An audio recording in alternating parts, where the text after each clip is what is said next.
Now, bird as a share of GDP in the northeast of Scotland is way higher than the rest of the national average. And I'm not just talking about Scotland here, I'm talking about the UK. Why is that? Well, that was because of oil and gas, right? And people had that wonderful natural asset, that natural opportunity, and we had innovators in the supply chain making high level technology. I'm sure Chris and I know heaps of people in this space who've developed their own technology because you had that opportunity. When I talk about oil and gas leaving prematurely and this disastrous policy of our government, I'm actually worried about that innovative supply chain companies going there. They had that opportunity because there was finance there to back them to do it. People were willing to take risk because they recognized that there was this overarching opportunity. Now, that was just unbelievably lucky, I suppose, when you've won the natural lottery.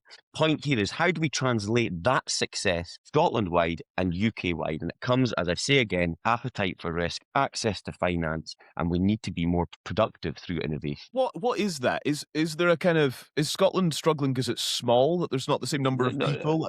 What's going on there at the I'm heart of getting a it? bit annoyed with this, though, if I'm being honest with you. Scotland, the economic levers largely, right, and this is not a political point, but it's just a fact: monetary policy, international trade, immigration, employment law, corporation tax, national insurance contributions are all set by the UK government. These are the things that really engender economic growth. Could the Scottish government do more? Yes, it could. A hell of a lot more, quite frankly. It could do something around income tax. It could do something around stamp duty or LBTT that would try and unlock more finance in the system.